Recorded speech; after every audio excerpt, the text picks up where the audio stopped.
नमस्कार दोस्तों, मैं आवेद खान स्वागत करता हूं हमारे YouTube चैनल आवेद क्लासेस में। दोस्तों, आज हम स्टडी करने वाले हैं टेंसेस के बारे में। टेंसेस 3 काइंड्स के होते हैं। नंबर 1 होता है प्रेजेंट टेंस, जिसका हिंदी मीनिंग होता है वर्तमान काल। और नंबर 2 होता है पास्ट टेंस, जिसका हिंदी मीनिंग है भूतकाल। और नंबर 3 होता है फ्यूचर टेंस, जिसका हिंदी मीनिंग है भविष्य काल। आज हम बात करने वाले हैं प्रेजेंट टेंस, और प्रेजेंट टेंस का जो बेसिक कॉन्सेप्ट है उसके बारे में आज हम बात करने वाले हैं। दोस्तों, लिखा हुआ है use of to be is am are. आप देख रहे हैं कि हमने टू बी लिखा हुआ है। ये टू बी हमने इसलिए लिखा है, बता दें आपको कि इज़ एम आर हमारी बी की फॉर्म है। और अगर आपसे कोई पूछता है कि इज़ एम आर किसकी फॉर्म है, तो आप कह सकते हैं कि इज़ एम आर बी की फॉर्म है। दोस्तों, इसकी पहचान होती है, किसी भी सेंटेंस को पहचानने के लिए कुछ नियम होते हैं, उसकी एक पहचान होती है। तो इनकी पहचान है, इन हिंदी वाक्यों के अंत में है, हैं, हूँ, हो आदि शब्द आते हैं। इंग्लिश में पहचान इनकी दोस्तों कुछ इस प्रकार है, subject without action. Subject without action का मतलब है दोस्तों कि इसमें सब्जेक्ट तो होता है, लेकिन इसमें कोई एक्शन या कोई वर्ब नहीं होती है। दोस्तों, किसी भी सेंटेंस को बनाने के कुछ नियम होते हैं। दोस्तों, इस प्रकार के कुछ नियम आगे हम पढ़ने वाले हैं। इसका है रूल्स ऑफ ट्रांसलेशन, इसको हिंदी में अनुवाद के नियम कह सकते हैं। दोस्तों, फर्स्ट नियम है कि आई के साथ एम का प्रयोग होता है। आई के साथ एम का प्रयोग होता है। नंबर 2 पर जो नियम है वो कुछ इस प्रकार है, he she it this that. He she it this that हमारे सिंगुलर सब्जेक्ट्स होते हैं। अगर कोई और भी सिंगुलर सब्जेक्ट आता है तो उसके साथ इसका प्रयोग होता है। नंबर 3 होता है we you they these those. We you they these those ये हमारे प्लूरल सब्जेक्ट्स हैं, और भी कोई अगर प्लूरल सब्जेक्ट्स आता है तो उसके साथ आर का प्रयोग होता है। दोस्तों, आगे बात करने वाले हैं हम अफर्मेटिव सेंटेंसेस के बारे में। अफर्मेटिव का हिंदी मीनिंग होता है स्वीकारात्मक। और अफर्मेटिव सेंटेंसेस बनाने का एक स्ट्रक्चर है, वो इस प्रकार है। सबसे पहले सब्जेक्ट आएगा, उसके बाद इज़ एम आर, यानी कि इज़ एम आर में से कोई एक आएगा अकॉर्डिंग टू सब्जेक्ट। अगर सब्जेक्ट हमारा सिंगुलर है तो इज़ आएगा, सब्जेक्ट अगर हमारा आई है तो एम आएगा, और सब्जेक्ट हमारा अगर प्लूरल है तो आर आएगा। उसके बाद कॉम्प्लीमेंट, और उसके बाद एट्सेट्रा। दोस्तों, फर्स्ट एग्जांपल लेते हैं हम, राम गरीब है। तो दोस्तों, कौन गरीब है? राम। तो राम सिंगुलर है, सब्जेक्ट आ गया। इज एम आर में से कोई एक आएगा जो हमारा स्ट्रक्चर दे रखा है उसके अकॉर्डिंग। तो राम सिंगुलर है तो इज़ आ गया, और गरीब यानी कि पुअर, कॉम्प्लीमेंट हमारा इसमें गरीब है, तो राम इज़ पुअर। दोस्तों, नेक्स्ट एग्जांपल लेते हैं अपना हम, नंबर 2, मैं बहुत भूखा हूँ। कौन भूखा है? मैं, यानी कि आई होता है मैं, और आई के साथ हम एम लगाते हैं, तो आई एम, और बहुत भूखा मतलब वेरी हंग्री, तो I am very hungry. Number 3 example की तरफ चलते हैं। लिखा हुआ है वे ईमानदार हैं। कौन ईमानदार हैं? वे के लिए हम दे लिखते हैं, और दे हमारा है प्लूरल, और इसके साथ में आर यूज़ करेंगे। जैसा कि ऊपर हमने नियम पढ़ा था कि we you they these those हमारे प्लूरल सब्जेक्ट्स होते हैं। तो दे आ गया, दे के साथ आर, और ईमानदार के लिए ऑनेस्ट, तो they are honest. Number 4 example है, वे लड़के ईमानदार हैं। कौन ईमानदार हैं? वे लड़के। वे लड़के हमारा पूरा सब्जेक्ट है, तो those boys are honest. Those boys हमारा प्लूरल है, तो हमने इसने यहाँ पर आर ले लिया है। अब दोस्तों, आपने नोटिस किया होगा कि हमने नंबर 3 वाले एग्जाम्पल में वे के लिए दे लिया था, लेकिन नंबर 4 वाले एग्जाम्पल में वे के लिए दोज लिया है। तो बता दें हम आपको ऐसा क्यों किया है।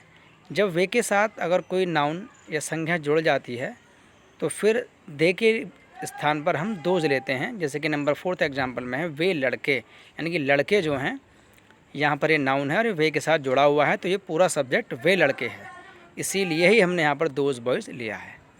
दोस्तों, आगे नेक्स्ट एग्जांपल लेते हैं। लिखा हुआ है नंबर 5, ये आम मीठे हैं। क्या मीठे हैं? ये आम। ये आम दीज मैंगोज़, और दीज मैंगोज़ हमारा सब्जेक्ट है प्लूरल, तो उसके अकॉर्डिंग आर लेंगे, और मीठे के लिए स्वीट। हमारा नंबर 6 एग्जांपल है, यह सिक्का खोटा है। क्या खोटा है? यह सिक्का। यह सिक्का हमारा सिंगुलर सब्जेक्ट है, और जैसा कि हमने पढ़ा था नियम में कि सिंगुलर सब्जेक्ट के साथ इज लगाते हैं, तो हमने इज लगा लिया, और खोटे के लिए बेस, तो दिस कॉइन इज़ बेस। आगे बात करें दोस्तों नेगेटिव सेंटेंसेस के बारे में बात करेंगे। नेगेटिव सेंटेंसेस दोस्तों, नेगेटिव का हिंदी मीनिंग होता है नकारात्मक। नेगेटिव के कुछ रूल होते हैं, रूल्स ऑफ ट्रांसलेशन, जिससे हम अनुवाद के नियम कह सकते हैं। इसका एक नियम है, इज एम आर के बाद नॉट का प्रयोग होता है। इज एम आर के बाद नॉट का प्रयोग होता है। नेगेटिव सेंटेंस बनाने के जो नियम है, जो स्ट्रक्चर है, वो इस प्रकार है।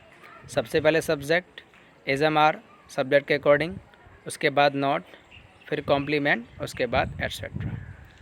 तो दोस्तों फर्स्ट एग्जांपल लेते हैं। वे मैदान में नहीं हैं। कौन मैदान में नहीं है? वे के लिए दे लिखते हैं दोस्तों।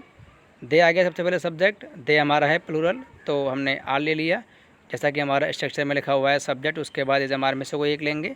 उसके बाद नॉट दे रखा है, नॉट ले लिया, और मैदान में की इन द ग्राउंड, तो they are not in the ground. Number 2 example लेते हैं दोस्तों। मैं लापरवाह नहीं हूँ। कौन लापरवाह नहीं है? मैं के लिए आई लिखते हैं, और आई के साथ एम लगाते हैं। तो पहले सब्जेक्ट आ गया आई, उसके बाद इज एम आर में से एम आ गया, क्योंकि आई के साथ एम लेते हैं। उसके बाद नॉट, और लापरवाह के लिए केयरलेस, तो आई एम नॉट केयरलेस। उसके बाद नंबर 3 एग्जाम्पल है, वह आलसी नहीं हैं। कौन आलसी नहीं है? वह मतलब ही, और ही हमारा सिंगुलर सब्जेक्ट है, और सिंगुलर सब्जेक्ट के साथ इसका प्रयोग करते हैं, तो ही इज़ नॉट आलसी के लिए लेज़ी। दूसरा नंबर 4 एग्जाम्पल है हमारा, पिताजी घर पर नहीं हैं। कौन घर पर नहीं है?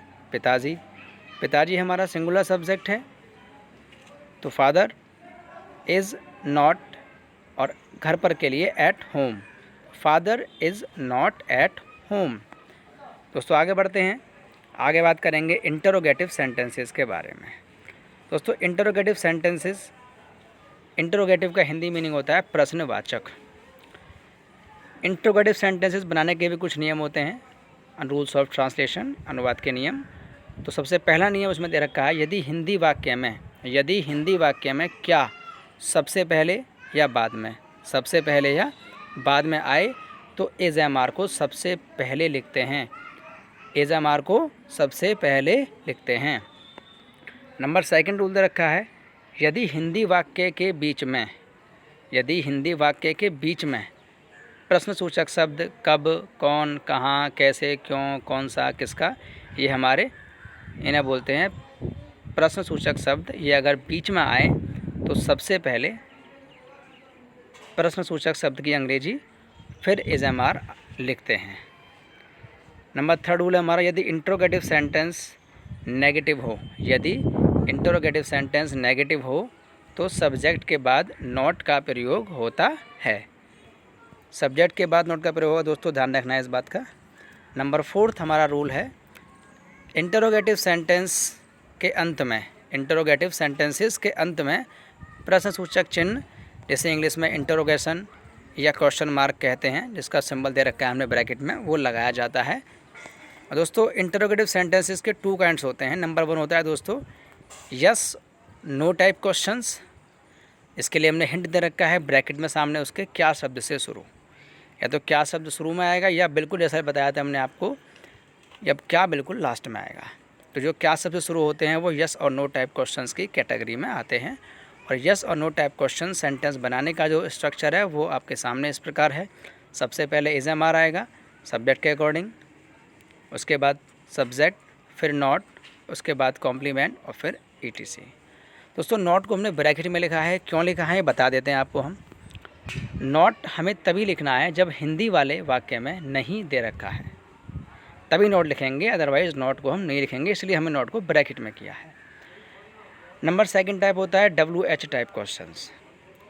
ब्रैकेट में लिख रखा है हमने आपके हिंट के लिए कि बीच में प्रश्नसूचक शब्द, यानी कि बीच में जो हमारे शब्द होते हैं, जैसे कब, कौन, कहाँ, कैसे, क्यों, कौन सा, किसके, ये हमने लिखे थे, ब्रैकेट में लिखे हुए थे वहाँ पर, ये हमारे प्रश्नसूचक शब्द होते हैं, ये बीच में आ जाते हैं, तो ये WH टाइप क्वेश्चंस की कैटेगरी में आते हैं।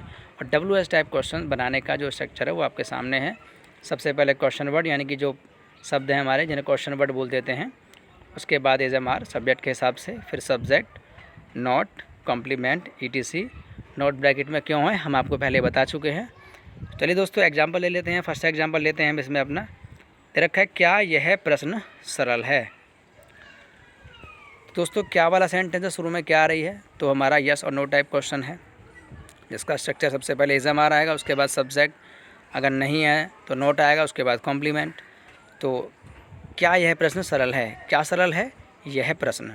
तो यह प्रश्न हमारा दोस्तों सिंगुलर सब्जेक्ट है और विद सिंगुलर हम इज लगाते हैं। तो सबसे पहले इज ले दिया, उसके बाद सब्जेक्ट दिस क्वेश्चन है तो दिस क्वेश्चन लिख दिया है, और सरल यानी कि ईजी, तो इज दिस क्वेश्चन ईजी। और जैसा कि देख रहे हैं आप, हिंदी इंग्लिश दोनों के हमारे वाक्य में हमने क्वेश्चन मार्क यानी कि इंट्रोगेशन मार्क लगा रखा है, जैसा कि हमने बताया था आपको अनुवाद के नियम 4 में। नंबर सेकंड एग्जांपल लेते हैं दोस्तों, क्या तुम अंग्रेजी में कमज़ोर हो। तो दोस्तों ये भी देखिए क्या वाला सेंटेंस है और यस और नो टाइप क्वेश्चन है। तो शुरू में एग्जाम आ आएगी, सब्जेक्ट के अकॉर्डिंग कोई एक आएगा, तो तुम दे रखा है तो तुम हमारा यू होता है, यू हमारा है प्लूरल, तो आर लगाएंगे। तो सबसे पहले आर ले दिया हमने, उसके बाद यू सब्जेक्ट, और कमज़ोर वीक जो हमारा कॉम्प्लीमेंट है, और इंग्लिश और अंग्रेजी में है तो in English, are you weak in English, क्या तुम अंग्रेजी में कमज़ोर हो। नंबर थर्ड एग्जाम्पल दोस्तों लेते हैं, तुम्हारा भाई निर्दोष है क्या। देखिए दोस्तों बताया था हमने आपको ये कि या तो क्या बिल्कुल शुरू में आएगा या क्या बिल्कुल लास्ट में आएगा। तो बात वही है, क्या शुरू में आए या लास्ट में आए, तो वो हमारा यस और नो टाइप क्वेश्चन ही होता है।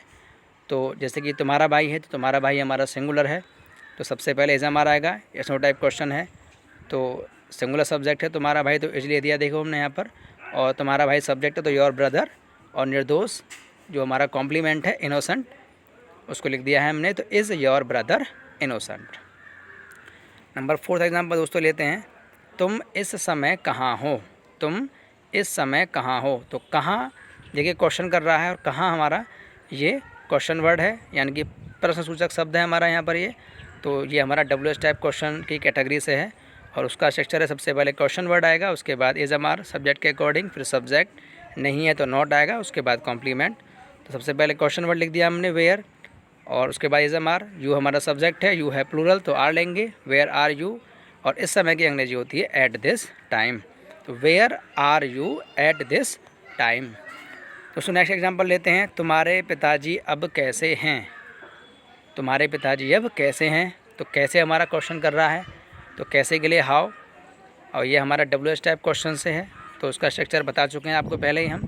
सबसे पहले क्वेश्चन वर्ड आएगा, और तुम्हारे पिताजी यानी कि सिंगुलर है तो उसके हिसाब से इज़ आ गया, और सब्जेक्ट हमारे तुम्हारे पिताजी हैं तो योर फादर, और अब के लिए नाउ, तो how is your father now. Number 6 example दोस्तों लेते हैं, यह कौन सा गाना है।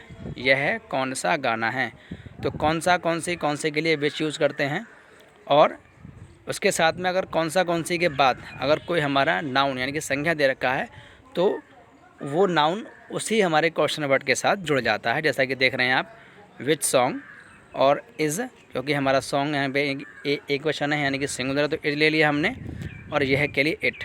यह के लिए हमने इट क्यों यूज़ किया है वो आपको अभी आगे बताएंगे हम।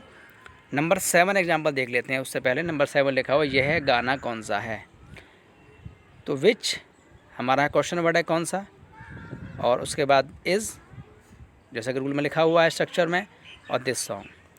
नंबर 6 और नंबर 7 को ज़रा गौर से देखें दोस्तों। पहले लिखा हुआ यह कौन सा गाना है, नंबर 6 वाले में कौन सा के बाद गाना लिखा हुआ है, यानी कि कौन सा के बाद जो नाउन है।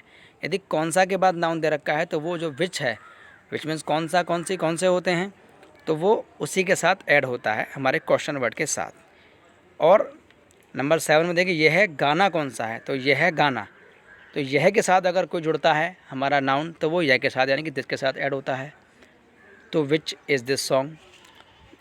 नंबर 6 वाले में इट लगाया है हमने यह के लिए, और नंबर 7 में यह लगाया, तो बता दें ऐसा क्यों किया है, क्योंकि नंबर 6 में पहले ही बता दिया है हमने विच सॉन्ग। और आप जानते हैं कि जब पहले ही किसी नाउन के बारे में बता देते हैं तो दोबारा जब उसके बारे में बताते हैं तो उसके लिए प्रोनाउन यूज़ करते हैं, और उसके लिए हमने इट यूज़ किया है।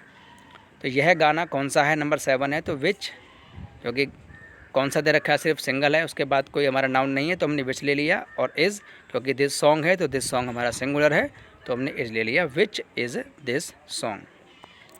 दोस्तों आगे बढ़ते हैं। आगे एक ऐसे इंपॉर्टेंट पॉइंट के बारे में बात करने वाले हैं जिसमें बहुत ज़्यादा मिस्टेक होती हैं। वो पॉइंट ऐसा है दोस्तों, सबसे पहले लिखा हुआ है नंबर 1 पर कौन। कौन का सामने लिखा हुआ है सिंगुलर यानी कि एक वचन, और नंबर 2 पे लिखा हुआ है कौन कौन, उसके सामने लिखा हुआ है प्लूरल बहुवचन। तो बता दें ऐसा क्यों है कि नंबर 1 पर कौन लिखा है वो सिंगुलर है और नंबर 2 पर कौन कौन वो प्लूरल है। अगर हिंदी हमारे के वाक्य में अगर एक बार कौन लिखा है तो वो सिंगुलर को शो करता है, और 2 बार कौन कौन लिखा है तो वो प्लूरल को शो करता है। और कौन कौन यानी कि हु वाले सेंटेंस के लिए हमारा अलग ही स्ट्रक्चर होता है। अफर्मेटिव सेंटेंस अगर आ जाता है तो उसमें सबसे पहले हमारा हु आएगा, उसके बाद इज़ आर। अगर एक बार कौन दे रखा है हिंदी में तो इज़ आएगा क्योंकि सिंगुलर होगा। अगर 2 बार यानी कि कौन कौन दे रखा है तो वो हो जाएगा प्लूरल, तो आर आएगा, who is are plus complement, उसके बाद एट्सेट्रा।